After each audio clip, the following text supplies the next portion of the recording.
बताया जा रहा है कि तेजस्वी यादव अब इस बात की चिंता में डूब गए हैं कि विधानसभा में उनकी पार्टी सबसे बड़ी पार्टी नहीं रह गई है। मतलब कि कल तक राष्ट्रीय जनता दल विधानसभा के अंदर सबसे ज्यादा विधायकों के साथ सबसे बड़ी पार्टी थी, लेकिन आज मुकेश सहनी के 3 विधायकों के भाजपा में आने से भारतीय जनता पार्टी सबसे बड़ी पार्टी बन गई है। अब बताया जा रहा है कि तेजस्वी यादव भी कुछ इस प्रकार की रणनीति अपना सकते हैं जिससे कि राष्ट्रीय जनता दल को फिर से विधानसभा के अंदर सबसे बड़ी पार्टी बनाया जाए। मौजूदा वक्त में तो राष्ट्रीय जनता दल बोचहां विधानसभा में उपचुनाव को लेकर पूरी तैयारी कर रही है और उसे जीतने के लिए राष्ट्रीय जनता दल के तमाम नेता जमीन पर उतर कर काम कर रहे हैं। कहा जा रहा है कि राष्ट्रीय जनता दल की तरफ से ओवैसी के विधायकों पर तेजस्वी यादव की नजर टिकी हुई है। हालांकि ओवैसी के विधायकों को इधर से उधर करना बड़ा ही मुश्किल काम है, लेकिन फिर भी राष्ट्रीय जनता दल की परेशानी इसलिए बढ़ गई है क्योंकि कल तक मुकेश सहनी के विधायकों को मिलाकर और ओवैसी के विधायकों के साथ लेकर कांग्रेस तथा राष्ट्रीय जनता दल सरकार बनाने के करीब पहुंच गई थी और अगर मांझी जी का साथ मिल रहा था तब वो भी बहुमत का आंकड़ा पार कर रहे थे। लेकिन अब तेजस्वी यादव का यह सपना भी टूट गया है। और नमस्कार, मेरा नाम है मोहित कुमार सिंह और आप देख रहे हैं हमारा खास कार्यक्रम एक्सप्लेनर। यात्रीगण कृपया ध्यान दें, अब भारत में कहीं भी ट्रेन में बैठे बैठे आप अपने मन पसंदीदा रेस्टोरेंट से खाना ऑर्डर कर सकते हैं और अपनी यात्रा को जायकेदार बना सकते हैं। यात्रा में खाना ऑर्डर करने के लिए अभी डाउनलोड करें rail resto app play store या एप्पल स्टोर पर। राष्ट्रीय जनता दल की तरफ से कहा जा रहा है कि जनता ने तो हमें सबसे बड़ी पार्टी बनाया था, लेकिन जोड़ तोड़ की राजनीति करने वाले और पैसा के भरोसे कोई और सबसे बड़ी पार्टी बन रहा है। राजद का मानना है कि भाजपा ने सरकार भी धोखा करके बनाया है, लेकिन यह लोकतंत्र है और यह बात भी सही है कि बहुमत का आंकड़ा जिसके पास होगा, चाहे वह जिस भी प्रकार से हो, वही सरकार बनाएगा। राजद अब तक दबाव बनाने की राजनीति कर रही थी, जो अब नहीं हो पाएगा। इसे आप ऐसे समझिए कि राष्ट्रीय जनता दल की तरफ से बार बार कहा जा रहा था कि कोई खेल होगा। कोई खेल होने का सीधा मतलब था कि मुकेश सहनी बार बार एनडीए गठबंधन को आंख दिखा रहे थे, वे भारतीय जनता पार्टी से बार बार आंख दिखाकर सवाल पूछ रहे थे और ऐसा लग रहा था कि मुकेश सहनी अपने विधायकों के साथ एनडीए से टूट जाएंगे और राष्ट्रीय जनता दल को लगता था कि यह एक मौका है। दूसरी तरफ जीतन राम मांझी थे, जो पिछले कई महीनों में अपनी ही सरकार पर तमाम सवाल उठा चुके थे और खासकर शराबबंदी को लेकर हर आए दिन वो अपनी ही सरकार पर निशाना साध रहे थे और राष्ट्रीय जनता दल को ऐसा लगता था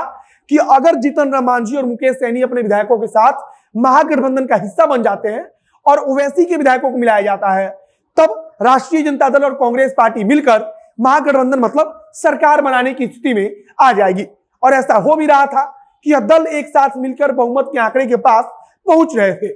और बार बार इसीलिए मुकेश सहनी और जीतन राम मांझी भी अपनी ही सरकार को आंख दिखा रहे थे, क्योंकि उनको पता था कि उनके बिना सरकार चलाना मुमकिन नहीं है। लेकिन अब राष्ट्रीय जनता दल की तरफ से तो दबाव की राजनीति की जा रही थी, जो बार बार एक प्रकार से मौखिक रूप से प्रेशर बनाने की कोशिश हो रही थी, वह अब नहीं हो पाएगा, क्योंकि विकासशील इंसान पार्टी के जो 3 विधायक थे मुकेश सहनी के, वो तीनों के तीनों भारतीय जनता पार्टी के पास पहुंच गए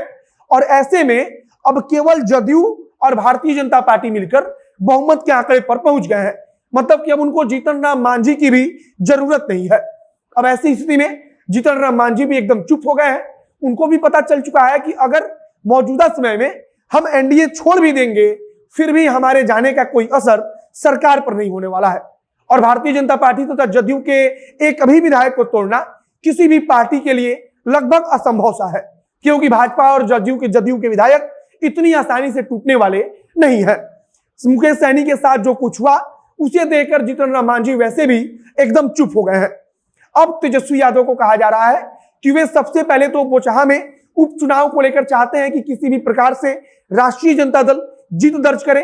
और जीत दर्ज करने के बाद उनकी नजर ओवैसी के विधायकों पर टिकी हुई है।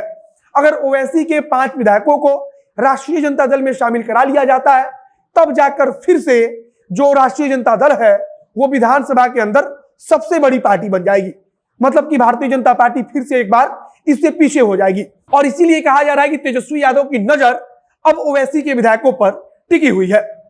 बाकी राष्ट्रीय जनता दल की तरफ से कोशिश है कि बोचहां का जो उपचुनाव है उसे किसी भी कीमत पर जीता जाए और उसे जीतने के बाद से आगे की रणनीति को लेकर भी कहा जा रहा है कि अंदर खाने काम चल रहा है। बाकी राष्ट्रीय जनता दल की तरफ से कहा जा रहा है कि सबसे बड़ी पार्टी जनता ने हमको ही बनाया था, लेकिन भारतीय जनता पार्टी के पास पैसा बहुत ज्यादा है। वो पैसे वाली पार्टी है और पैसे के दम पर तथा दबाव बनाकर वह किसी भी नेता को किसी भी पार्टी में तोड़फोड़ कर रही है और सबसे बड़ी पार्टी तोड़फोड़ और पैसा के जरिए बनने की कोशिश हो रही है।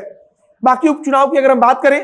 तो मुसाफिर पासवान जो मुकेश सैनी के पार्टी से विधायक थे, उनके ही बेटे को तेजस्वी यादव ने टिकट दे दिया है और टिकट देने का इसका भी साधारण सा गणित है कि तेजस्वी यादव को लगता है कि सहानुभूति के कारण तेजस्वी यादव के उम्मीदवार अमर पासवान को इस बार जीत मिल जाएगी। बाकी उपचुनाव को लेकर भारतीय जनता पार्टी भी ताल ठोक रही है, तो दूसरी तरफ राजद के पुराने नेता रहे रमई राम की बेटी को मुकेश सैनी ने अपना टिकट दे दिया है और वहां से मुकेश सैनी भी पूरी मुस्तैदी के साथ डटे हुए हैं और अपनी जीत का दावा कर रहे हैं। बाकी आगे जो कुछ भी नई जानकारी आएगी उसे हम आप तक पहुंचाते रहेंगे। इस वीडियो को ही समाप्त करते हैं। वीडियो को शेयर कीजिएगा और अगर फेसबुक पर देख रहे हैं तो पेज को भी लाइक कर लीजिएगा तथा अगर यूट्यूब पर देख रहे हैं तो चैनल को सब्सक्राइब कीजिए। मिलते हैं फिर बहुत जल्द अगले वीडियो में। कैमरे के पीछे खड़े ओम प्रकाश और मैं मोहित कुमार सिंह। बहुत बहुत धन्यवाद।